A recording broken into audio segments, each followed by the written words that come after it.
Chapter 1. Some planet in the galaxy must, by definition, be the toughest, meanest, nastiest of all. If Pyrrus wasn't it, it was an awfully good approximation. Jason dinAlit sprawled in soft luxury on the couch, a large frosty stein held limply in one hand. His other hand rested casually on a pillow. The gun behind the pillow was within easy reach of his fingers. In his line of work, he never took chances. It was all highly suspicious. Jason didn't know a soul on this planet, yet the card sent by service tube from the hotel desk had read, "Kerk Pyrrus would like to see Jason dinAlit." Blunt and to the point. He signaled the desk to send the man up, then lowered his fingers a bit until they brushed the gun butt. The door slid open and the visitor stepped through. A retired wrestler. That was Jason's first thought. Kerk Pyrrus was a gray-haired rock of a man, his body seemingly chiseled out of flat slabs of muscle. Then Jason saw the gun strapped to the inside of the other man's forearm, and he let his fingers drop casually behind the pillow. "I'd appreciate it," Jason said, "if you'd take off your gun while you're in here." The other man stopped and scowled down at the gun as if he was seeing it for the first time. "No, I never take it off." He seemed mildly annoyed by the suggestion. Jason had his fingers on his own gun when he said, "I'm afraid I'll have to insist. I always feel a little uncomfortable around people who wear guns." He kept talking to distract attention while he pulled out his gun, fast and smooth. He could have been moving in slow motion for all the difference it made. Kerk Pyrrus stood rock still while the gun came out, while it swung in his direction. Not until the very last instant did he act. When he did, the motion wasn't visible. First his gun was in the arm holster, then it was aimed between Jason's eyes. It was an ugly, heavy weapon with a pitted front orifice that showed plenty of use. And Jason knew if he swung his own weapon up a fraction of an inch more, he would be dead. He dropped his arm carefully, and Kerk flipped his own gun back in the holster with the same ease he had drawn it. "Now," the stranger said, "if we're through playing, let's get down to business. I have a proposition for you." Jason downed a large mouthful from the mug and bridled his temper. He was fast with a gun. His life had depended on it more than once, and this was the first time he had been outdrawn. It was the offhand, unimportant manner in which it had been done that irritated him. "I'm not prepared to do business," he said acidly. "I've come to Cassilia for a vacation, get away from work." "Let's not fool each other, dinAlit," Kerk said impatiently. "You've never worked an honest job in your entire life. You're a professional gambler, and that's why I'm here to see you." Jason forced down his anger and threw the gun to the other end of the couch so he wouldn't be tempted to commit suicide. He had hoped no one knew him on Cassilia, and was looking forward to a big kill at the casino. He would worry about that later. This weightlifter type seemed to know all the answers. Let him plot the course for a while and see where it led. "All right. What do you want?" Kerk dropped into a chair that creaked ominously under his weight and dug an envelope out of one pocket. He flipped through it quickly and dropped a handful of gleaming galactic exchange notes onto the table. Jason glanced at them, then sat up suddenly. "What are they, forgeries?" he asked, holding one up to the light. "They're real enough," Kerk told him. "I picked them up at the bank, exactly 27 bills, or 27 million credits. I want you to use them as a bankroll when you go to the casino tonight. Gamble with them, and win." They looked real enough, and they could be checked. Jason fingered them thoughtfully while he examined the other man. "I don't know what you have in mind," he said, "but you realize I can't make any guarantees. I gamble, but I don't always win." "You gamble, and you win when you want to," Kerk said grimly. "We looked into that quite carefully before I came to you." "If you mean to say that I cheat—" Carefully, Jason grabbed his temper again and held it down. There was no future in getting annoyed. Kerk continued in the same level voice, ignoring Jason's growing anger. "Maybe you don't call it cheating. Frankly, I don't care. As far as I'm concerned, you could have your suit lined with aces and electromagnets in your boots, as long as you won. I'm not here to discuss moral points with you. I said I had a proposition.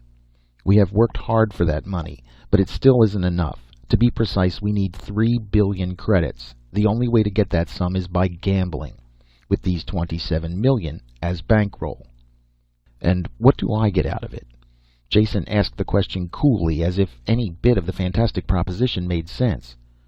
Everything above the 3 billion you can keep. That should be fair enough. You're not risking your own money, but you stand to make enough to keep you for life if you win. And if I lose? Kerk thought for a moment, not liking the taste of the idea.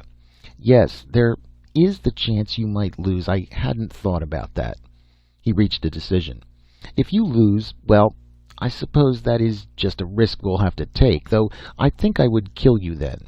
The ones who died to get the 27 million deserve at least that. He said it quietly, without malice, and it was more of a promise than a threat. Stamping to his feet, Jason refilled his stein and offered one to Kerk, who took it with a nod of thanks. He paced back and forth, unable to sit. The whole proposition made him angry, yet at the same time he had a fatal fascination. He was a gambler, and this talk was like the taste of drugs to an addict. Stopping suddenly, he realized that his mind had been made up for some time. Win or lose, live or die. How could he say no to the chance to gamble with money like that? He turned suddenly and jabbed his finger at the big man in the chair. I'll do it. You probably knew I would from the time you came in here. There are some terms of my own, though. I want to know who you are and who they are you keep talking about, and where did the money come from? Is it stolen? Kerk drained his own stein and pushed it away from him. Stolen money? No, quite the opposite. 2 years' work mining and refining ore to get it. It was mined on Pyrrus and sold here on Cassilia. You can check on that very easily. I sold it. I'm the Pyric ambassador to this planet. He smiled at the thought. Not that that means much. I'm ambassador to at least 6 other planets as well. Comes in handy when you want to do business. Jason looked at the muscular man with his gray hair and worn military-cut clothes and decided not to laugh. You heard of strange things out in the frontier planets, and every word could be true. He had never heard of Pyrrus either, though that didn't mean anything. There were over 30,000 known planets in the inhabited universe. I'll check on what you've told me, Jason said. If it's true, we can do business. Call me tomorrow. No, Kerk said. The money has to be won tonight. I've already issued a check for this 27 million. It will bounce as high as the Pleiades unless we deposit the money in the morning. So that's our time limit. With each moment, the whole affair became more fantastic and more intriguing for Jason. He looked at his watch. There was still enough time to find out if Kerk was lying or not. All right, we'll do it tonight, he said. Only I'll have to have one of those bills to check. Kerk stood up.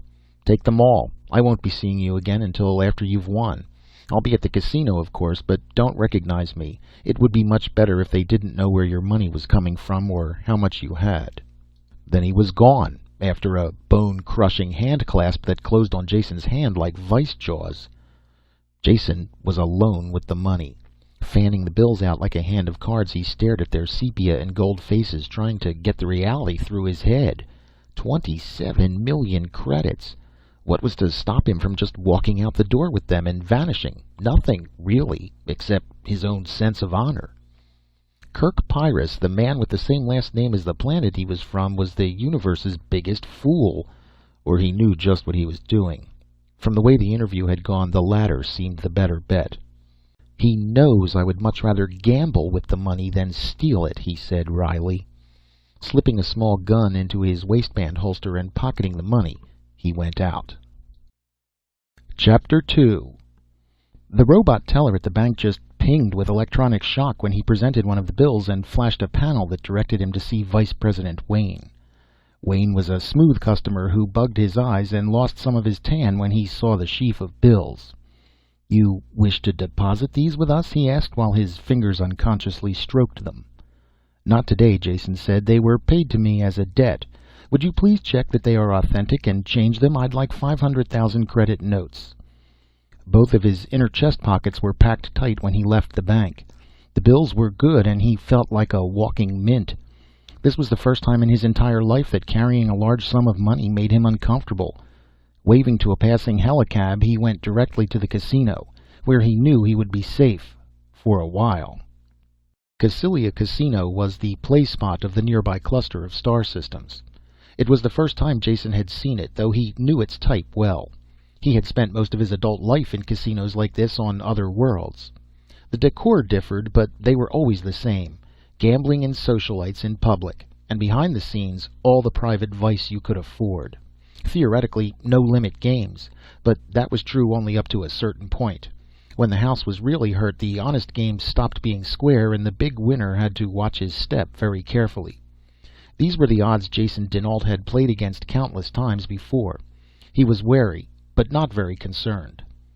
The dining room was almost empty, and the major domo quickly rushed to the side of the relaxed stranger in the richly cut clothes. Jason was lean and dark, looking more like the bored scion of some rich family than a professional gambler. This appearance was important, and he cultivated it. The cuisine looked good, and the cellar turned out to be wonderful. He had a professional talk with the sommelier while waiting for the soup, then settled down to enjoy his meal. He ate leisurely, and the large dining room was filled before he was through. Watching the entertainment over a long cigar killed some more time. When he finally went to the gaming rooms, they were filled and active. Moving slowly around the room, he dropped a few thousand credits. He scarcely noticed how he played, giving more attention to the feel of the games. The play all seemed honest, and none of the equipment was rigged. That could be changed very quickly, he realized. Usually it wasn't necessary. House percentage was enough to assure a profit. Once he saw Kerk out of the corner of his eye, but he paid him no attention. The ambassador was losing small sums steadily at 7 and silver, and seemed to be impatient, probably waiting for Jason to begin playing seriously. He smiled and strolled on slowly. Jason settled on the dice table as he usually did. It was the surest way to make small winnings. And if I feel it tonight, I can clean this casino out. That was his secret, the power that won for him steadily, and every once in a while enabled him to make a killing and move on quickly before the hired thugs came to get the money back. The dice reached him, and he threw an 8 the hard way. Betting was light, and he didn't push himself, just kept away from the 7s. He made the point and passed a natural. Then he crapped out, and the dice moved on. Sitting there, making small automatic bets while the dice went around the table, he thought about the power. Funny, after all the years of work, we still don't know much about psi.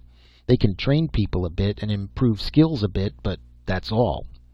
He was feeling strong tonight. He knew that the money in his pocket gave him the extra lift that sometimes helped him break through. With his eyes half closed, he picked up the dice and let his mind gently caress the pattern of sunken dots. Then they shot out of his hand, and he stared at a 7. It was there, stronger than he had felt it in years. The stiff weight of those million-credit notes had done it. The world all around was sharp-cut, clear, and the dice were completely in his control. He knew to the 10th credit how much the other players had in their wallets, and was aware of the cards in the hands of the players behind him. Slowly, carefully, he built up the stakes. There was no effort to the dice. They rolled and sat up like trained dogs. Jason took his time and concentrated on the psychology of the players and the stick man. It took almost 2 hours to build his money on the table to 700,000 credits. Then he caught the stick man signaling they had a heavy winner. He waited until the hard-eyed man strolled over to watch the game. Then he smiled happily, bet all his table stakes, and blew it on one roll of the dice. The house man smiled happily. The stick man relaxed, and out of the corner of his eye Jason saw Kerk turning a dark purple. Sweating pale, his hand trembling ever so slightly, Jason opened the front of his jacket and pulled out one of the envelopes of new bills. Breaking the seal with his finger, he dropped 2 of them on the table. "Could we have a no-limit game?" he asked. "I'd like to win back some of my money." The stick man had trouble controlling his smile now. He glanced across at the house man, who nodded a quick yes. They had a sucker, and they meant to clean him. He'd been playing from his wallet all evening. Now he was cracking into a sealed envelope to try for what he had lost. A thick envelope, too, and probably not his money. Not that the house cared in the least. To them, money had no loyalties. The play went on with the casino in a very relaxed mood, which was just the way Jason wanted it. He needed to get as deep into them as he could before someone realized they might be on the losing end. The rough stuff would start, and he wanted to put it off as long as possible. It would be hard to win smoothly then, and his psi power might go as quickly as it had come. That had happened before. He was playing against the house now. The 2 other players were obvious shills, and a crowd had jammed solidly around to watch. After losing and winning a bit, he hit a streak of naturals, and his pile of gold chips tottered higher and higher. There was nearly $1 billion there, he estimated roughly. The dice were still falling true, though he was soaked with sweat from the effort. Betting the entire stack of chips, he reached for the dice. The stick man reached faster and hooked them away. "House calls for new dice," he said flatly.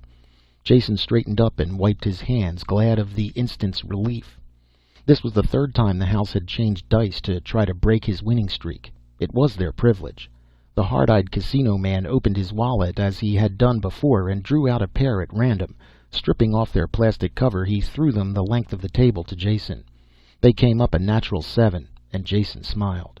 When he scooped them up, the smile slowly faded. The dice were transparent, finely made, evenly weighted on all sides, and crooked. The pigment on the dots of 5 sides of each die was some heavy metal compound, probably lead. The 6th side was a ferrous compound. They would roll true unless they hit a magnetic field. That meant the entire surface of the table could be magnetized. He could never have spotted the difference if he hadn't looked at the dice with his mind. But what could he do about it? Shaking them slowly, he glanced quickly around the table. There was what he needed. An ashtray with a magnet in its base to hold it to the metal edge of the table. Jason stopped shaking the dice and looked at them quizzically, then reached over and grabbed the ashtray. He dropped the base against his hand. As he lifted the ashtray, there was a concerted gasp from all sides. The dice were sticking there, upside down, boxcars showing. "Are these what you call honest dice?" he asked. The man who had thrown out the dice reached quickly for his hip pocket. Jason was the only one who saw what happened next. He was watching that hand closely, his own fingers near his gun butt. As the man dived into his pocket, a hand reached out of the crowd behind him. From its square-cut size, it could have belonged to only one person. The thick thumb and index finger clamped swiftly around the houseman's wrist. Then they were gone. The man screamed shrilly and held up his arm, his hand dangling limp as a glove from the broken wrist bone. With his flank well protected, Jason could go on with the game. "The old dice, if you don't mind," he said quietly. Dazedly, the stick man pushed them over. Jason shook quickly and rolled. Before they hit the table, he realized he couldn't control them. The transient psi power had gone. End over end they turned, and faced up 7. Counting the chips as they were pushed over to him, he added up a bit under 2 billion credits. They would be winning that much if he left the game now, but it wasn't the 3 billion that Kerk needed. Well, it would have to be enough. As he reached for the chips, he caught Kerk's eye across the table, and the other man shook his head in a steady no. "Let it ride," Jason said wearily. "One more roll." He breathed on the dice, polishing them on his cuff, and wondered how he had ever gotten into this spot. Billions riding on a pair of dice. That was as much as the annual income of some planets. The only reason there could be stakes like that was because the planetary government had a stake in the casino. He shook as long as he could, reaching for the control that wasn't there, then let fly. Everything else had stopped in the casino, and people were standing on tables and chairs to watch. There wasn't a sound from that large crowd. The dice bounced back from the board with a clatter loud in the silence and tumbled over the cloth. A 5 and a 1. 6. He still had to make his point. Scooping up the dice, Jason talked to them, mumbled the ancient oaths that brought luck, and threw again. It took 5 throws before he made the 6. The crowd echoed his sigh, and their voices rose quickly. He wanted to stop, take a deep breath, but he knew he couldn't. Winning the money was only part of the job. They now had to get away with it. It had to look casual. A waiter was passing with a tray of drinks. Jason stopped him and tucked a 100-credit note in his pocket.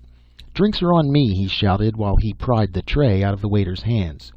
Well-wishers cleared the filled glasses away quickly, and Jason piled the chips onto the tray.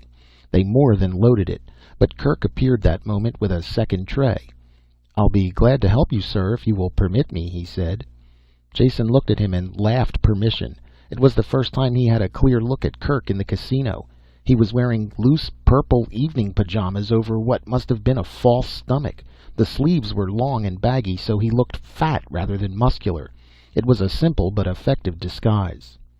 Carefully carrying the loaded trays, surrounded by a crowd of excited patrons, they made their way to the cashier's window.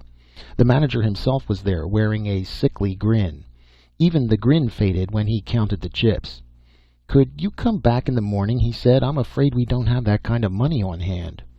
"What's the matter?" Kerk shouted. "Trying to get out of paying him? You took my money easy enough when I lost. It works both ways." The onlookers, always happy to see the house lose, growled their disagreement. Jason finished the matter in a loud voice. "I'll be reasonable. Give me what cash you have and I'll take a check for the balance." There was no way out. Under the watchful eye of the gleeful crowd, the manager packed an envelope with bills and wrote a check. Jason took a quick glimpse at it, then stuffed it into an inside pocket. With the envelope under one arm, he followed Kerk towards the door. Because of the onlookers, there was no trouble in the main room, but just as they reached the side entrance, two men moved in, blocking the way. "Just a moment," one said. He never finished the sentence. Kerk walked into them without slowing, and they bounced away like 10-pins. Then Kerk and Jason were out of the building and walking fast. "Into the parking lot," Kerk said. "I have a car there." When they rounded the corner, there was a car bearing down on them. Before Jason could get his gun clear of the holster, Kerk was in front of him. His arm came up, and his big, ugly gun burst through the cloth of his sleeve and jumped into his hand. A single shot killed the driver, and the car swerved and crashed. The other two men in the car died coming out of the door, their guns dropping from their hands. After that, they had no trouble. Kerk drove at top speed away from the casino, the torn sleeve of his pajamas whipping in the breeze, giving glimpses of the big gun back in the holster. "When you get a chance," Jason said, "you'll have to show me how that trick holster works." "When we get the chance," Kerk answered as he dived the car into the city access tube. Chapter 3. The building they stopped at was one of the finer residences in Cassylia. As they had driven, Jason counted the money and separated his share. Almost 16 million credits. It still didn't seem quite real. When they got out in front of the building, he gave Kerk the rest. "Here's your 3 billion. Don't think it was easy," he said. "It could have been worse," was his only answer. The recorded voice scratched in the speaker over the door. "Sir Ellis has retired for the night. Would you please call again in the morning? All appointments are made in advance." The voice broke off as Kerk pushed the door open. He did it almost effortlessly with the flat of his hand. As they went in, Jason looked at the remains of the torn and twisted metal that hung in the lock and wondered again about his companion. Strength. More than physical strength. He's like an elemental force. I have the feeling that nothing can stop him. It made him angry and at the same time fascinated him. He didn't want out of the deal until he found out more about Kerk and his planet and they, who had died for the money he gambled. Sire Ellis was old, balding, and angry. Not at all used to having his rest disturbed. His complaints stopped suddenly when Kerk threw the money down on the table. "Is the ship being loaded yet, Ellis? Here's the balance due." Ellis only fumbled the bills for a moment before he could answer Kirk's question. "The ship? But of course. We began loading it when you gave us the deposit. You'll have to excuse my confusion. This is a little irregular. We never handle transactions of this size in cash." "That's the way I like to do business," Kerk answered him. "I've canceled the deposit. This is the total sum. Now, how about a receipt?" Ellis made out the receipt before his senses returned. He held it tightly while he looked uncomfortably at the 3 billion spread out before him. "Wait, I can't take it now. You'll have to return in the morning to the bank in normal business fashion," Ellis decided firmly. Kerk reached over and gently drew the paper out of Ellis's hand. "Thanks for the receipt," he said. "I won't be here in the morning, so this will be satisfactory. And if you're worried about the money, I suggest you get in touch with some of your planet guards or private police. You'll feel a lot safer." When they left through the shattered door, Ellis was frantically dialing numbers on his screen. Kerk answered Jason's next question before he could ask it. "I imagine you would like to live to spend that money in your pocket, so I've booked 2 seats on an interplanetary ship." He glanced at the car clock. "It leaves in about 2 hours, so we have plenty of time. I'm hungry. Let's find a restaurant. I hope you have nothing at the hotel worth going back for. It would be a little difficult." "Nothing worth getting killed for," Jason said. "Now, where can we go to eat? There are a few questions I would like to ask you." They circled carefully down to the transport levels until they were sure they hadn't been followed. Kerk nosed the car into a darkened loading dock where they abandoned it. "We can always get another car," he said, "and they probably have this one spotted. Let's walk back to the freightway. I saw a restaurant there as we came by." Dark and looming shapes of overland freight carriers filled the parking lot. They picked their way around the man-high wheels and into the hot and noisy restaurant. The drivers and early morning workers took no notice of them as they found a booth in the back and dialed a meal. Kerk chiseled a chunk of meat off the slab in front of him and popped it cheerfully into his mouth. "Ask your questions," he said. "I'm feeling much better already." "What's in the ship you arranged for tonight? What kind of cargo was I risking my neck for?" "I thought you were risking your neck for money," Kerk said dryly. "But be assured it was in a good cause. That cargo means the survival of a world. Guns, ammunition, mines, explosives and such." Jason choked over a mouthful of food. "Gun running? What are you doing, financing a private war? And how can you talk about survival with a lethal cargo like that? Don't try and tell me they have a peaceful use. Who are you killing?" Most of the big man's humor had vanished. He had that grim look Jason knew well. "Yes, peaceful would be the right word, because that is basically all we want, just to live in peace. And it is not who are we killing, it is what we are killing." Jason pushed his plate away with an angry gesture. "You're talking in riddles," he said. "What you say has no meaning." "It has meaning enough," Kerk told him, "but only on one planet in the universe. Just how much do you know about Pyrrus?" "Absolutely nothing." For a moment Kerk sat wrapped in memory, scowling distantly. Then he went on. "Mankind doesn't belong on Pyrrus, yet has been there for almost 300 years now. The age of expectancy of my people is 16 years. Of course, most adults live beyond that, but the high child mortality brings the average down. It is everything that a humanoid world should not be. The gravity is nearly twice Earth normal. The temperature can vary daily from Arctic to tropic. The climate, well, you have to experience it to believe it, like nothing you've ever seen anywhere else in the galaxy." "I'm frightened," Jason said dryly. "What do you have, methane or chlorine reactions? I've been down on planets like that." Kerk slammed his hand down hard on the table. The dishes bounced and the table legs creaked. "Laboratory reactions," he growled. "They look great on a bench, but what happens when you have a world filled with those compounds? In an eye wink of galactic time, all the violence is locked up in nice, stable compounds. The atmosphere may be poisonous for an oxygen breather, but taken by itself, it's as harmless as weak beer. There is only one setup that is pure poison as a planetary atmosphere: plenty of H2O, the most universal solvent you can find, plus free oxygen to work on." "Water and oxygen?" Jason broke in. "You mean Earth or a planet like Cassilia here? That's preposterous." "Not at all. Because you were born in this kind of environment, you accept it as right and natural.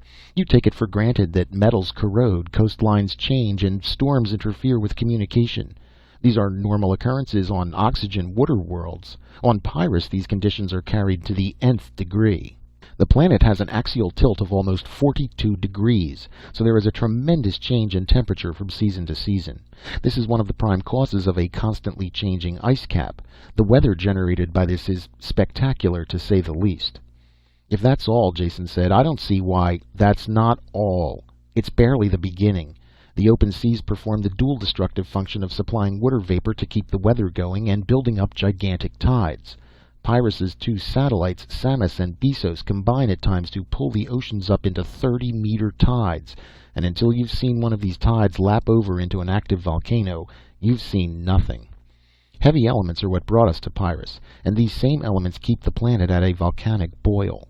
There have been at least 13 supernovas in the immediate stellar neighborhood. Heavy elements can be found on most of their planets, of course, as well as completely unbreathable atmospheres. Long-term mining and exploitation can't be done by anything but a self-sustaining colony, which meant Pyrrus, where the radioactive elements are locked in the planetary core, surrounded by a shell of lighter ones. While this allows for the atmosphere men need, it also provides unceasing volcanic activity as the molten plasma forces its way to the surface." For the first time Jason was silent, trying to imagine what life could be like on a planet constantly at war with itself. "I've saved the best for last," Kerk said with grim humor. "Now that you have an idea of what the environment is like, think of the kind of life forms that would populate it.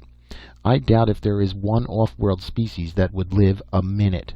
Plants and animals on Pyrrus are tough. They fight the world, and they fight each other. Hundreds of thousands of years of genetic weeding out have produced things that would give even an electronic brain nightmares. Armor-plated, poisonous, claw-tipped, and fanged-mouthed. That describes everything that walks, flaps, or just sits and grows. Ever see a plant with teeth that bite? I don't think you want to. You'd have to be on Pyrrus, and that means you would be dead within seconds of leaving the ship. Even I'll have to take a refresher course before I'll be able to go outside the landing buildings. The unending war for survival keeps the life forms competing and changing.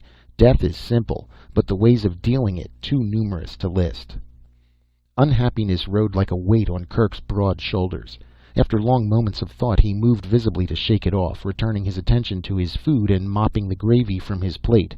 He voiced part of his feelings.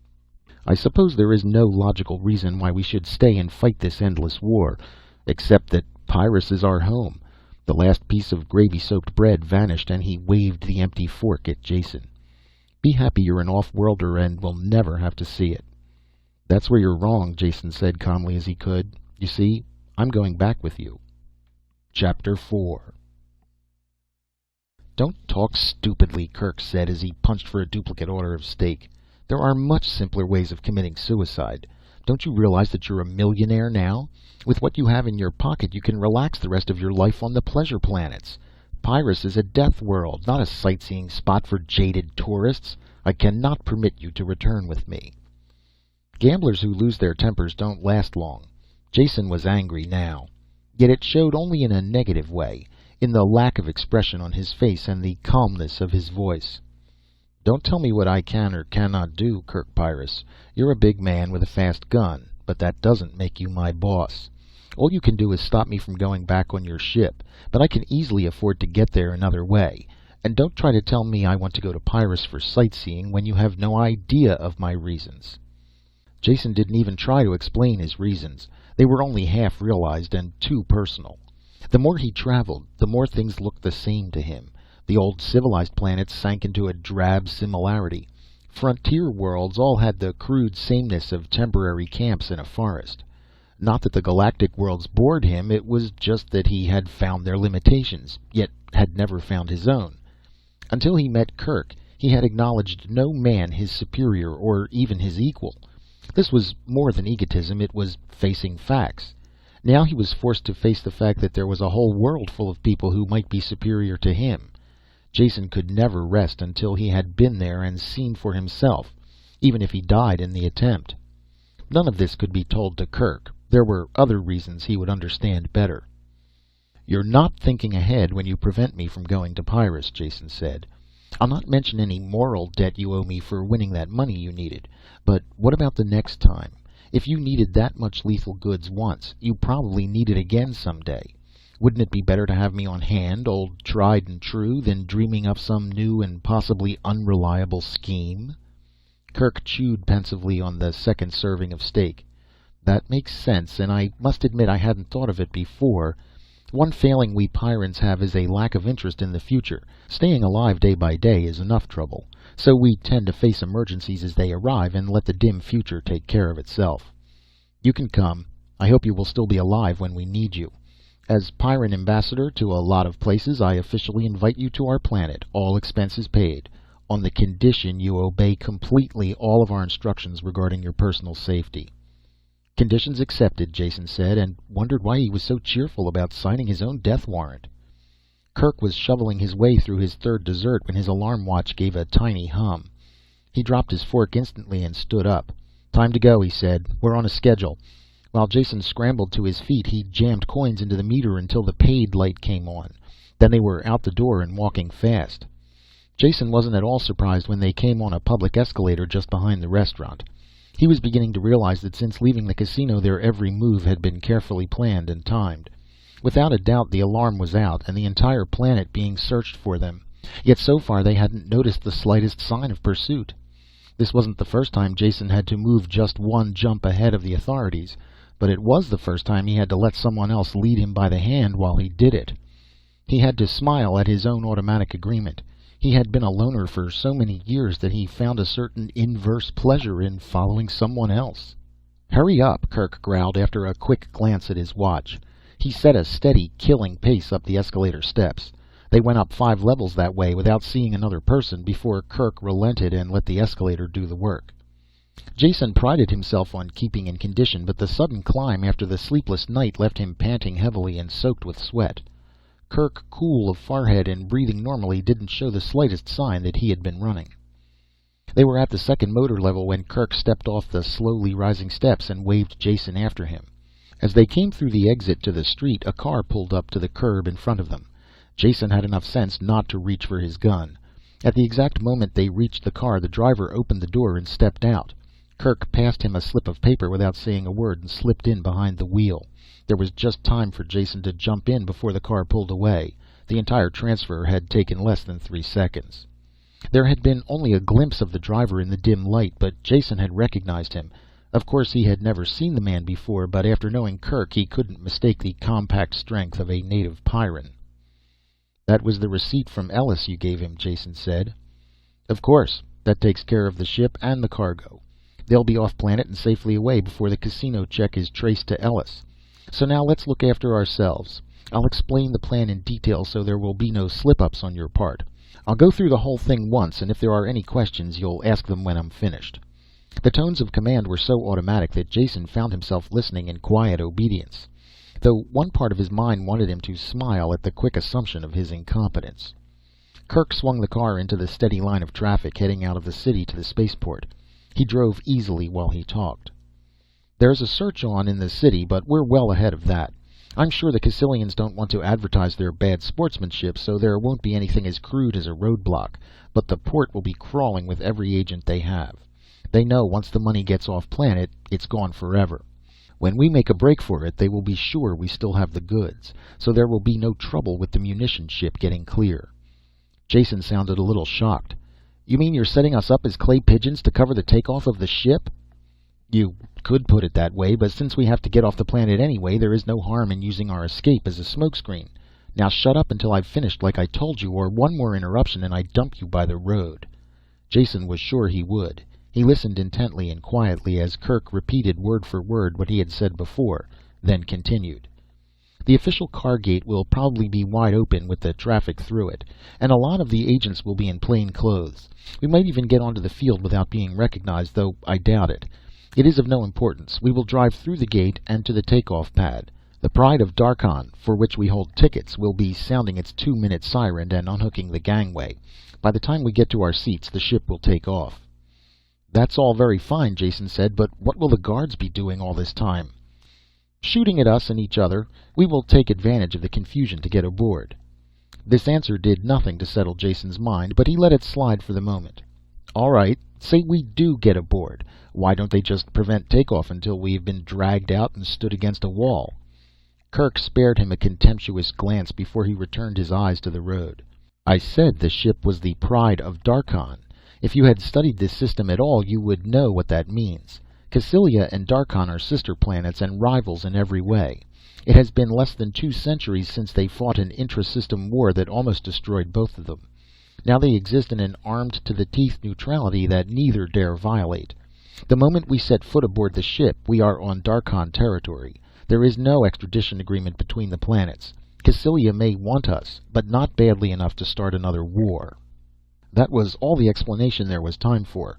Kerk swung the car out of the rush of traffic and onto a bridge marked "Official Cars Only." Jason had a feeling of nakedness as they rolled under the harsh port lights towards the guarded gate ahead. It was closed. Another car approached the gate from the inside, and Kerk slowed their car to a crawl. One of the guards talked to the driver of the car inside the port and waved to the gate attendant. The barrier gate began to swing inwards, and Kerk jammed down on the accelerator. Everything happened at once. The turbine howled, the spinning tires screeched on the road, and the car crashed open the gate. Jason had vanishing glimpses of the open-mouthed guards, then they were skidding around the corner of a building. A few shots were popped after them, but none came close. Driving with one hand, Kerk reached under the dash and pulled out a gun that was the twin of the monster strapped to his arm. "Use this instead of your own," he said. "Rocket-propelled explosive slugs make a great bang. Don't bother shooting at anyone. I'll take care of that. Just stir up a little action and make them keep their distance. Like this."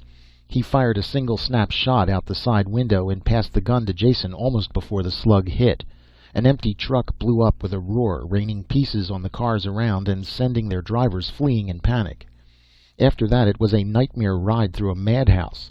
Kerk drove with an apparent contempt for violent death. Other cars followed them and were lost in wheel-raising turns.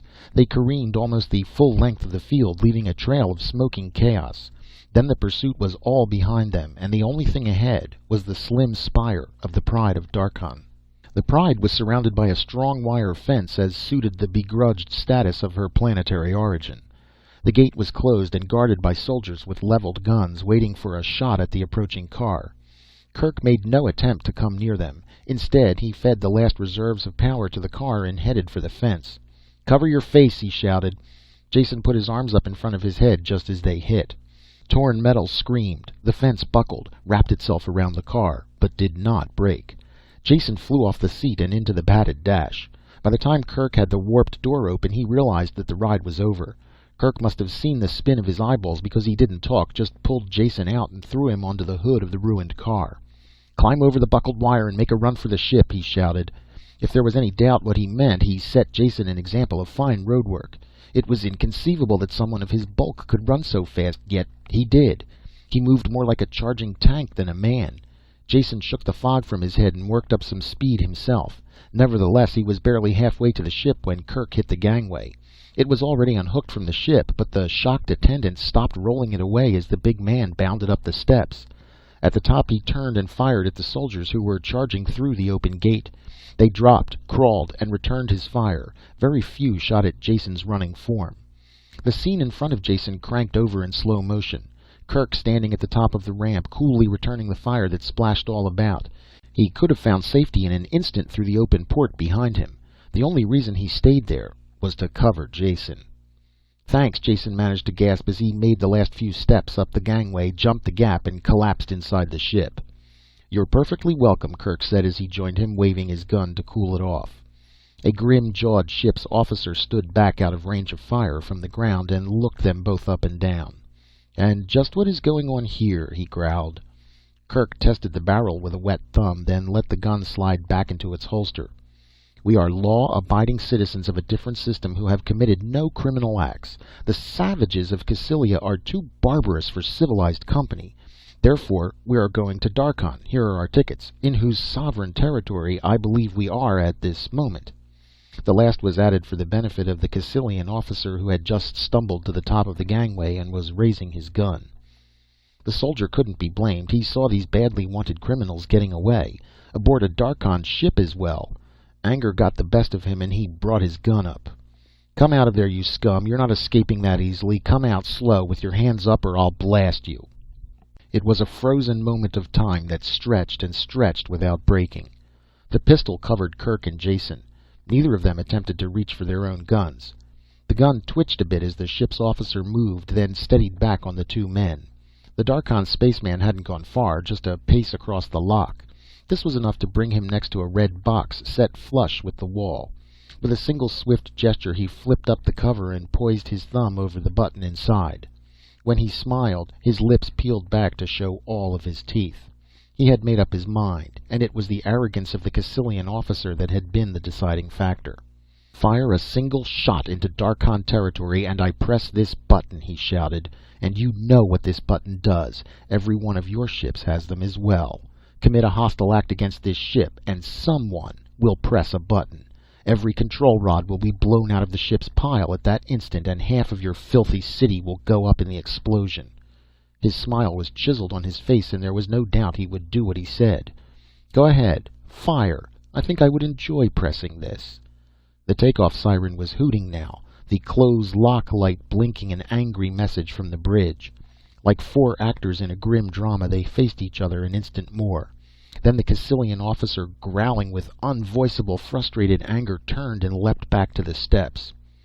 "All passengers board ship. 45 seconds to take off. Clear the port." The ship's officer slammed shut the cover of the box and locked it as he talked. There was barely time to make the acceleration couches before the Pride of Darkon cleared ground. Chapter 5. Once the ship was in orbit, the captain sent for Jason and Kerk. Kerk took the floor and was completely frank about the previous night's activities. The only fact of importance he left out was Jason's background as a professional gambler. He drew a beautiful picture of two lucky strangers whom the evil forces of Cassylia wanted to deprive of their gambling profits. All of this fitted perfectly the captain's preconceptions of Cassylia. In the end, he congratulated his officer on the correctness of his actions and began the preparation of a long report to his government. He gave the two men his best wishes as well as the liberty of the ship. It was a short trip. Jason barely had time to catch up on his sleep before they grounded on Darkon. Being without luggage, they were the first ones through customs. They left the shed just in time to see another ship landing in a distant pit. Kerk stopped to watch it, and Jason followed his gaze. It was a gray, scarred ship, with the stubby lines of a freighter, but sporting as many guns as a cruiser. "Yours, of course," Jason said. Kerk nodded and started towards the ship. One of the locks opened as they came up, but no one appeared. Instead, a remote-release folding ladder rattled down to the ground. Kerk swarmed up it, and Jason followed glumly. Somehow he felt this was overdoing the no-frills-and-nonsense attitude. Jason was catching on to Pyrran ways, though. The reception aboard ship for the ambassador was just what he expected. Nothing. Kerk closed the lock himself, and they found couches as the takeoff horn sounded. The main jets roared, and acceleration smashed down on Jason. It didn't stop. Instead, it grew stronger, squeezing the air out of his lungs and the sight from his eyes. He screamed, but couldn't hear his own voice through the roaring in his ears. Mercifully, he blacked out. When consciousness returned, the ship was at 0G. Jason kept his eyes closed and let the pain seep out of his body. Kerk spoke suddenly. He was standing next to the couch. "My fault, Meta. I should have told you we had a 1G passenger aboard. You might have eased up a bit on your usual bone-breaking takeoff." "It doesn't seem to have harmed him much, but what's he doing here?" Jason felt mild surprise that the second voice was a girl's, but he wasn't interested enough to go through the trouble of opening his sore eyes. "Going to Pyrrus. I tried to talk him out of it, of course, but I couldn't change his mind. It's a shame, too. I would like to have done more for him. He's the one who got the money for us." "Oh, that's awful," the girl said. Jason wondered why it was awful. It didn't make sense to his groggy mind.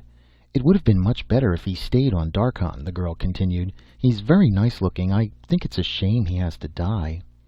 That was too much for Jason. He pried one eye open, then the other. The voice belonged to a girl, about 21, who was standing next to the bed, gazing down at Jason. She was beautiful. Jason's eyes opened wider as he realized she was very beautiful, with the kind of beauty never found in the civilized galaxy. The women he had known all ran to pale skin, hollow shoulders, gray faces covered with tints and dyes. They were the product of centuries of breeding weaknesses back into the race as the advance of medicine kept alive more and more non-survival types. This girl was the direct opposite in every way. She was the product of survival on Pyrrus. The heavy gravity that produced bulging muscles in men brought out firm strength in strap-like female muscles. She had the figure of a goddess, tanned skin and perfectly formed face. Her hair, which was cut short, circled her head like a golden crown. The only unfeminine thing about her was the gun she wore in a bulky forearm holster. When she saw Jason's eyes open, she smiled at him. Her teeth were as even and as white as he had expected. "I'm Meta, pilot of this ship. And you must be?" "Jason dinAlit. That was a lousy takeoff, Meta." "I'm really very sorry," she laughed, "but being born on a 2G planet does make one a little immune to acceleration. I save fuel, too, with the synergy curve." Kerk gave a non-committal grunt. "Come along, Meta. We'll take a look at the cargo. Some of the new stuff will plug the gaps in the perimeter." "Oh, yes," she said, almost clapping her hands with happiness. "I read the specs. They're simply wonderful." "Like a schoolgirl with a new dress, or a box of candy." That's a great attitude to have towards bombs and flamethrowers. Jason smiled wryly at the thought as he groaned off the couch. The two Pyrrans had gone, and he pulled himself painfully through the door after them. It took him a long time to find his way to the hold. The ship was big and apparently empty of crew. Jason finally found a man sleeping in one of the brightly lit cabins. He recognized him as the driver who had turned the car over to them on Cassilia. The man who had been sleeping soundly a moment before opened his eyes as soon as Jason drifted into the room. He was wide awake. "How do I get to the cargo hold?" Jason asked. The other told him, closed his eyes, and instantly went back to sleep before Jason could even say thanks. In the hold, Kerk and Meta had opened some of the crates and were chortling with joy over their lethal contents. Meta, a pressure canister in her arms, turned to Jason as he came through the door. "Just look at this," she said. "This powder in here, why, you can eat it like dirt with less harm, yet it is instantly deadly to all forms of vegetable life." She stopped suddenly as she realized Jason didn't share her extreme pleasure. I'm sorry, I forgot for a moment there that you weren't a Pyrran, so you don't really understand, do you?" Before he could answer, the PA speaker called her name. "Jump time," she said. "Come with me to the bridge while I do the equations. We can talk there. I know so little about any place except Pyrrus that I have a million questions to ask." Jason followed her to the bridge, where she relieved the duty officer and began taking readings for the jump setting. She looked out of place among the machines, a sturdy but supple figure in a simple one-piece ship suit. Yet there was no denying the efficiency with which she went about her job. "Meta, aren't you a little young to be the pilot of an interstellar ship?" "Am I?" She thought for a second. "I really don't know how old pilots are supposed to be. I have been piloting for about 3 years now, and I'm almost 20. Is that younger than usual?" Jason opened his mouth, then laughed. "I suppose that all depends on what planet you're from. Some places you would have trouble getting licensed, but I'll bet things are different on Pyrrus. By their standards, you must rank as an old lady." "Now you're making a joke," Meta said serenely as she fed a figure into the calculator. "I've seen old ladies on some planets. They are wrinkled and have gray hair. I don't know how old they are. I asked one once, but she wouldn't tell me her age. But I'm sure they must be older than anyone on Pyrrus. No one looks like that there." "I don't mean old that way," Jason groped for the right word. "Not old, but grown up, mature, an adult." "Everyone is grown up," she answered. "At least soon after they leave the wards, and they do that when they're 6. My first child is grown up, and the second one would be too, only he's dead. So I surely must be." That seemed to settle the question for her, though Jason's thoughts jumped with the alien concepts and background inherent behind her words. Meta punched in the last setting, and the course tape began to chunk out of the case. She turned her attention back to Jason. "I'm glad you're aboard this trip, though I am sorry you're going to Pyrrus. But we'll have lots of time to talk. There are so many things I want to find out about other planets and why people go around acting the way they do. Not at all like home, where you know why people are doing things all the time." She frowned over the tape for a moment, then turned her attention back to Jason. "What is your home planet like?" One after another, the usual lies he told people came to his lips and were pushed away. Why bother lying to a girl who really didn't care if you were serf or noble? To her, there were only 2 kinds of people in the galaxy, Pyrrans and the rest. For the first time since he had fled from Porgostrosaand, he found himself telling someone the truth of his origin. "My home planet? Just about the stuffiest, dullest dead end in the universe. You can't believe the destructive decay of a planet that is mainly agrarian, caste-conscious, and completely satisfied with its own boring existence. Not only is there no change, but no one wants change. My father was a farmer, so I should have been a farmer too, if I had listened to the advice of my betters. It was unthinkable as well as forbidden for me to do anything else, and everything I wanted to do was against the law.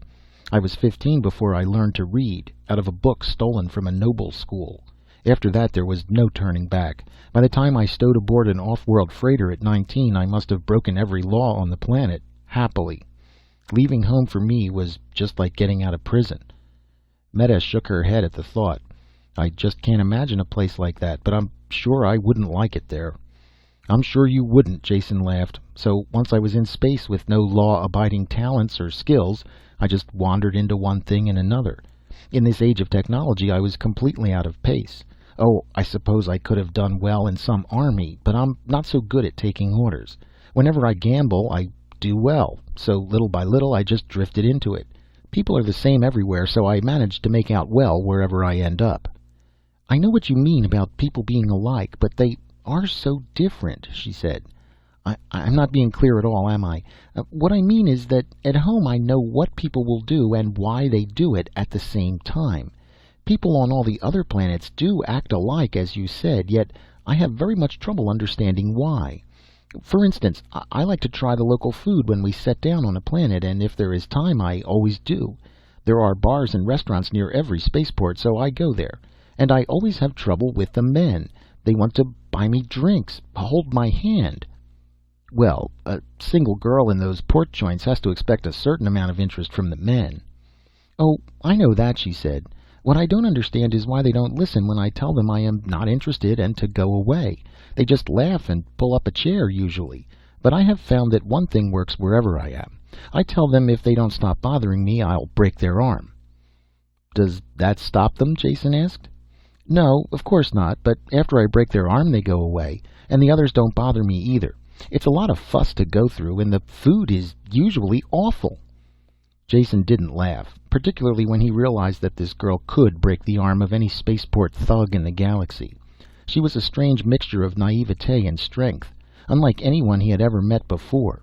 Once again he realized that he had to visit the planet that produced people like her and Kerk. "Tell me about Pyrrus," he asked. "Why is it that you and Kerk assume automatically that I will drop dead as soon as I land? What is the planet like?" All the warmth was gone from her face now. "I can't tell you. You will have to see for yourself. I know that much after visiting some of the other worlds. Pyrrus is like nothing you galaxy people have ever experienced. You won't really believe it until it's too late. Will you promise me something?" "No," he answered. "At least not until I hear what it is and decide." "Don't leave the ship when we land. You should be safe enough aboard, and I'll be flying a cargo out within a few weeks." "I'll promise nothing of the sort. I'll leave when I want to leave." Jason knew there was logic in her words, but his back was up at her automatic superiority. Meta finished the jump settings without another word. There was a tension in the room that prevented them both from talking. It was the next ship day before he saw her again. Then it was completely by accident. She was in the astrogation dome when he entered, looking up at the sparkling immensity of the jump sky. For the first time he saw her off duty wearing something other than a ship suit. This was a loose, soft robe that accentuated her beauty. She smiled at him. "The stars are so wonderful," she said. "Come look." Jason came close to her and with an unthinking, almost automatic movement put his arm around her. Neither did she resent it, for she covered his hand with hers. Then they kissed, and it was just the way he knew it would be. Chapter 6. After that they were together constantly. When Meta was on duty he brought her meals to the bridge and they talked. Jason learned little more about her world, since by unspoken agreement they didn't discuss it. He talked of the many planets he had visited and the people he had known. She was an appreciative listener, and the time went quickly by. They enjoyed each other's company, and it was a wonderful trip. Then it ended. There were 14 people aboard the ship, yet Jason had never seen more than 2 or 3 at a time. There was a fixed rotation of duties that they followed in the ship's operation. When not on duty, the Pyrans minded their own business in an intense and self-sufficient manner. Only when the ship came out of jump and the PA barked assembly did they all get together. Kerk was giving orders for the landing, and questions were snapped back and forth. It was all technical, and Jason didn't bother following it. It was the attitude of the Pyrans that drew his attention. Their talk tended to be faster now, as were their motions. They were like soldiers preparing for battle. Their sameness struck Jason for the first time. Not that they looked alike or did the same things. It was the way they moved and reacted that caused the striking similarity. They were like great stalking cats, walking fast, tense, and ready to spring at all times, their eyes never still for an instant.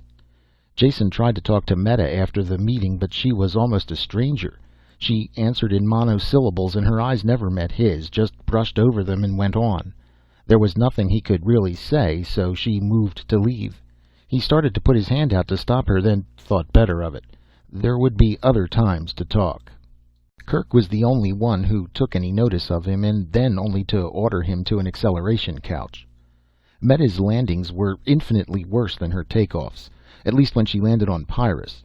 There were sudden acceleration surges in every direction. At one point there was free fall that seemed endless. There were loud thuds against the hull that shook the framework of the ship.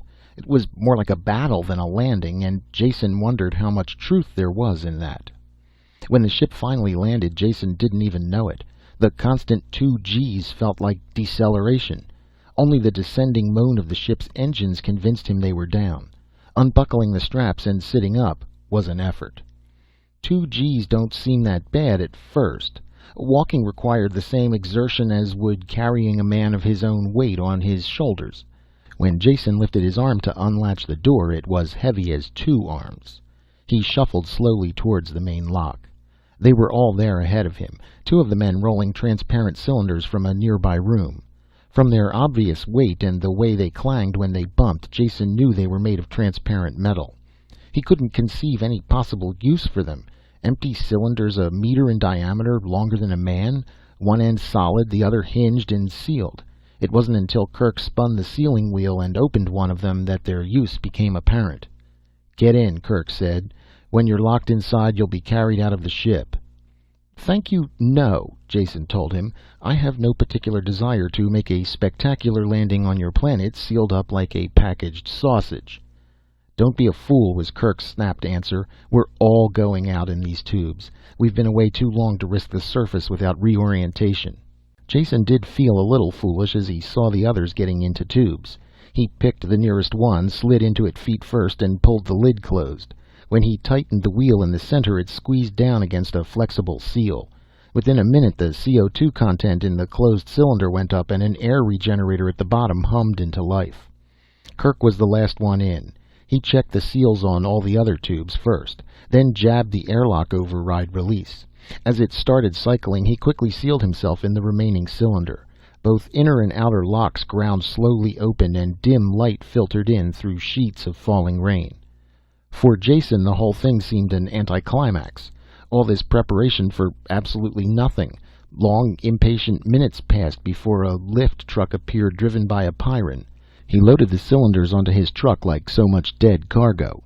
Jason had the misfortune to be buried at the bottom of the pile, so he could see absolutely nothing when they drove outside.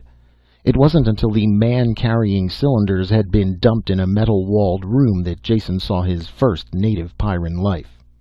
The lift truck driver was swinging a thick outer door shut when something flew in through the entrance and struck against the far wall. Jason's eye was caught by the motion. He looked to see what it was when it dropped straight down towards his face. Forgetful of the metal cylinder wall, he flinched away. The creature struck the transparent metal and clung to it.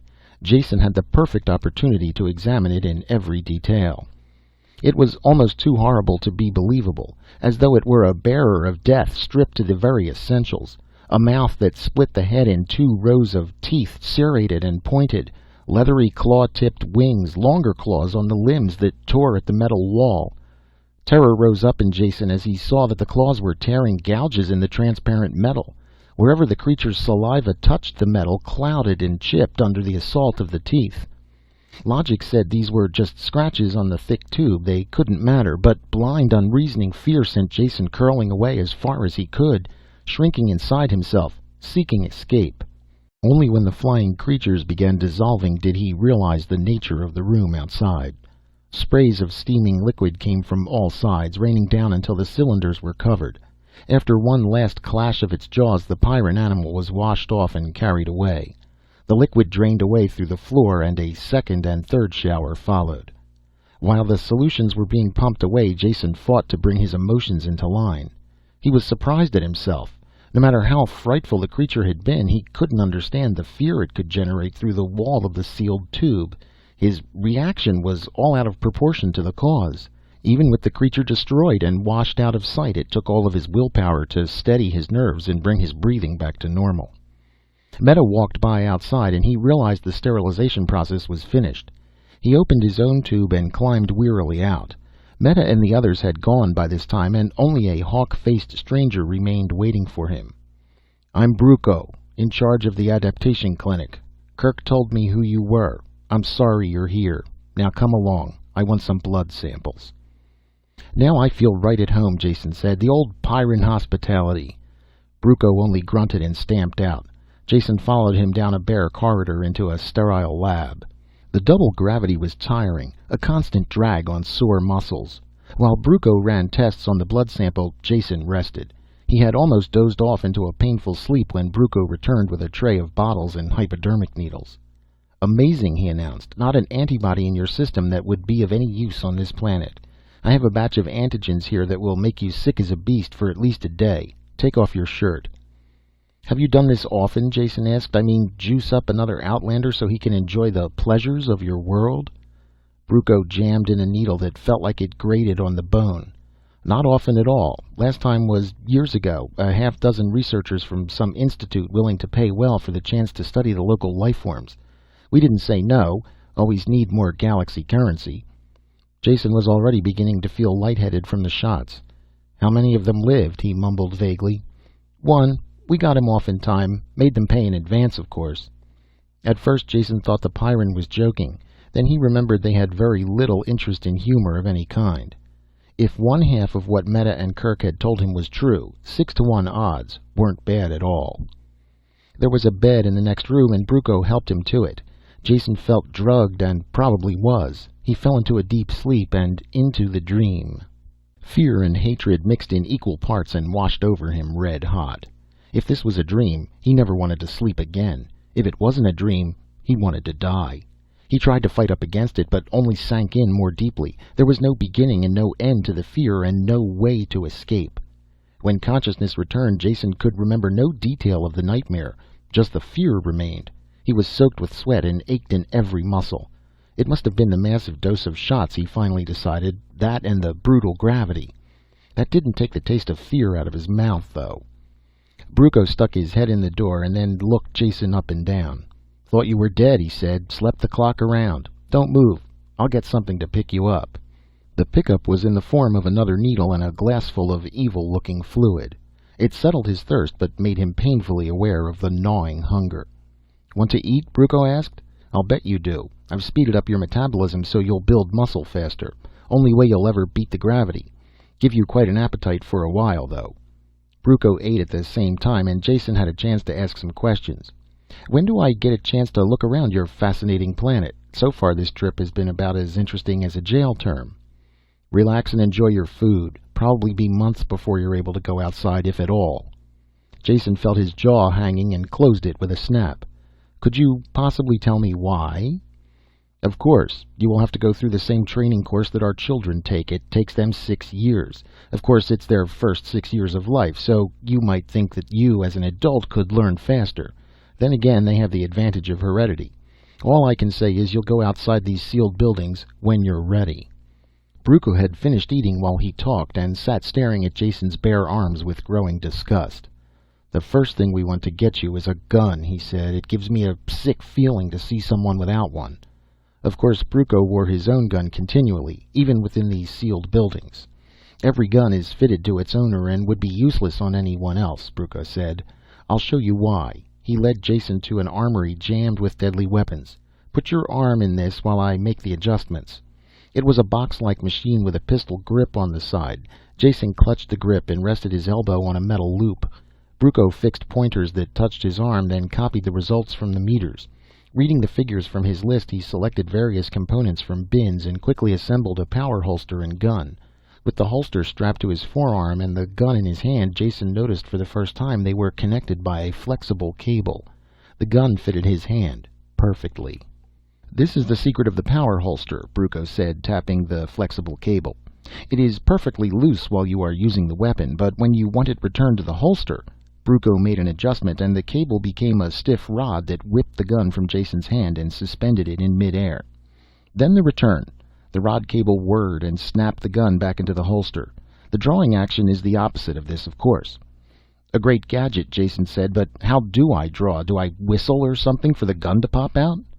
"No. It's not sonic control," Bruco answered with a sober face. "It is much more precise than that. Here, take your left hand and grasp an imaginary gun butt. Tense your trigger finger. Do you notice the pattern of the tendons in the wrist? Sensitive actuators touch the tendons in your right wrist. They ignore all patterns except the one that says, 'Hand ready to receive gun.' After a time, the mechanism becomes completely automatic. When you want the gun, it's in your hand. When you don't, it's in the holster." Jason made grasping motions with his right hand, crooked his index finger. There was a sudden smashing pain against his hand and a loud roar. The gun was in his hand, half the fingers were numb, and smoke curled up from the barrel. Of course, there are only blank cartridges in the gun until you learn control. Guns are always loaded. There is no safety. Notice the lack of a trigger guard. That enables you to bend your trigger finger a slight bit more when drawing, so the gun will fire the instant it touches your hand. It was without a doubt the most murderous weapon Jason had ever handled, as well as being the hardest to manage. Working against the muscle-burning ache of high gravity, he fought to control the devilish device. It had an infuriating way of vanishing into the holster just as he was about to pull the trigger. Even worse was the tendency to leap out before he was quite ready. The gun went to the position where his hand should be. If the fingers weren't correctly placed, they were crashed aside. Jason only stopped the practice when his entire hand was one livid bruise. Complete mastery would come with time, but he could already understand why the Pyrans never removed their guns. It would be like removing a part of your body. The movement of gun from holster to hand was too fast for him to detect. It was certainly faster than the neural current that shaped the hand into the gun-holding position. For all apparent purposes, it was like having a lightning bolt in your fingertip. Point the finger and blam, there's the explosion. Bruco had left Jason to practice alone. When his aching hand could take no more, he stopped and headed back towards his own quarters. Turning a corner, he had a quick glimpse of a familiar figure going away from him. "Meta, wait a second. I want to talk to you." She turned impatiently as he shuffled up, going as fast as he could in the doubled gravity. Everything about her seemed different from the girl he had known on the ship. Heavy boots came as high as her knees. Her figure was lost in bulky coveralls of some metallic fabric. The trim waist was bulged out by a belt of canisters. Her very expression was coldly distant. "I've missed you," he said. "I hadn't realized you were in this building." He reached for her hand, but she moved it out of his reach. "What is it you want?" she asked. "What is it I want?" he echoed with barely concealed anger. "This is Jason, remember me? We're friends. It is allowed for friends to talk without wanting anything." "What happened on the ship has nothing to do with what happens on Pyrrus." She started forward impatiently as she talked. "I have to finish my reconditioning and must return to work. You'll be staying here in the sealed building, so I won't be seeing you." "Why don't you say, 'with the rest of the children'? That's what your tone implies. And don't try walking out. There are some things we have to settle first." Jason made the mistake of putting out his hand to stop her. He didn't really know what happened next. One instant he was standing, the next he was sprawled suddenly on the floor. His shoulder was badly bruised, and Meta had vanished down the corridor. Limping back to his own room, he cursed women in general, and Meta in particular. Dropping onto his rock-hard bed, he tried to remember the reasons that had brought him here in the first place, and weighted them against the perpetual torture of the gravity, the fear-filled dreams it inspired, and the automatic contempt of these people for any outsider.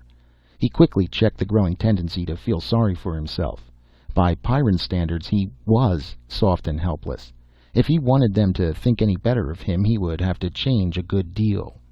He sank into a fatigue-drugged sleep then, that was broken only by the screaming fear of his dreams. Chapter 7. In the morning, Jason awoke with a bad headache and the feeling he had never been to sleep. As he took some of the carefully portioned stimulants that Bruco had given him, he wondered again about the combination of factors that filled his sleep with such horror. "Eat quickly," Bruco told him when they met in the dining room. "I can no longer spare you time for individual instruction. You will join the regular classes and take the prescribed courses.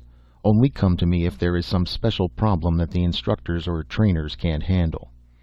The classes, as Jason should have expected, were composed of stern-faced little children. With their compact bodies and no-nonsense mannerisms, they were recognizably Pyrran.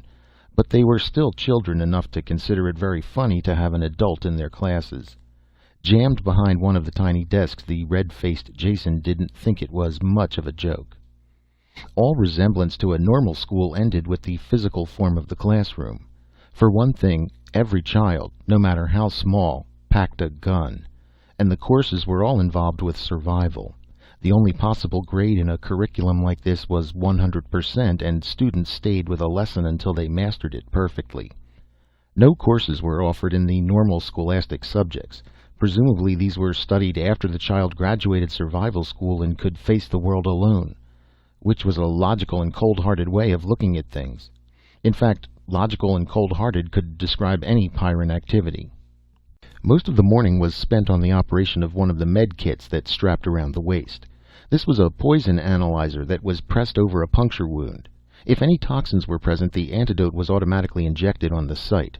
Simple in operation, but incredibly complex in construction. Since all Pyrans serviced their own equipment, you could then only blame yourself if it failed. They had to learn the construction and repair of all the devices. Jason did much better than the child students, though the effort exhausted him. In the afternoon he had his first experience with a training machine. His instructor was a 12-year-old boy whose cold voice didn't conceal his contempt for the soft off-worlder. All the training machines are physical duplicates of the real surface of the planet, corrected constantly as the life forms change. The only difference between them is the varying degree of deadliness. This first machine you will use is of course the one infants are put into. You're too kind, Jason murmured. Your flattery overwhelms me. The instructor continued, taking no notice of the interruption. Infants are put into as soon as they can crawl. It is real in substance, though completely deactivated. Training machine was the wrong word, Jason realized as they entered through the thick door. This was a chunk of the outside world duplicated in an immense chamber. It took a very little suspension of reality for him to forget the painted ceiling and artificial sun high above and imagine himself outdoors at last. The scene seemed peaceful enough, though clouds banking on the horizon threatened a violent Pyrran storm. You must wander around and examine things, the instructor told Jason. Whenever you touch something with your hand, you will be told about it. Like this. The boy bent over and pushed his finger against a blade of the soft grass that covered the ground. Immediately a voice barked from hidden speakers. Poison grass. Boots to be worn at all times. Jason kneeled and examined the grass. The blade was tipped with a hard, shiny hook. He realized with a start that every single blade of grass was the same. The soft green lawn was a carpet of death. As he straightened up, he glimpsed something under a broad-leafed plant. A crouching, scale-covered animal whose tapered head terminated in a long spike. "What's that in the bottom of my garden?" he asked. "You certainly give the babies pleasant playmates." Jason turned and realized he was talking to air. The instructor was gone. He shrugged and petted the scaly monster. "Horn devil," the impersonal voice said from midair. "Clothing and shoes no protection. Kill it." A sharp crack shattered the silence as Jason's gun went off. The horn devil fell on its side, keyed to react to the blank charge. "Well, I am learning," Jason said, and the thought pleased him. The words "kill it" had been used by Bruco while teaching him to use the gun. Their stimulus had reached an unconscious level. He was aware of wanting to shoot only after he had heard the shot. His respect for Pyrran training techniques went up. Jason spent a thoroughly unpleasant afternoon wandering in the child's garden of horror. Death was everywhere, while all the time the disembodied voice gave him stern advice in simple language, so he could do unto rather than being done in. He had never realized that violent death could come in so many repulsive forms. Everything here was deadly to man, from the smallest insect to the largest plant. Such singleness of purpose seemed completely unnatural. Why was this planet so alien to human life? He made a mental note to ask Bruco. Meanwhile, he tried to find one life form that wasn't out for his blood. He didn't succeed. After a long search, he found the only thing that, when touched, didn't elicit deadly advice. This was a chunk of rock that projected from a meadow of poison grass. Jason sat on it with a friendly feeling and pulled his feet up. An oasis of peace. Some minutes passed while he rested his gravity-weary body. "Rot fungus! Do not touch!" The voice blasted at twice its normal volume, and Jason leaped as if he had been shot. The gun was in his hand, nosing about for a target. Only when he bent over and looked closely at the rock where he had been sitting did he understand. There were flaky gray patches that hadn't been there when he sat down. "Oh, you tricky devils," he shouted at the machine. "How many kids have you frightened off that rock after they thought they had found a little peace?" He resented the snide bit of conditioning, but respected it at the same time.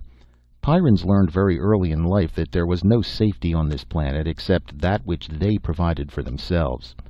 While he was learning about Pyrrus, he was gaining new insight into the Pyrrans as well.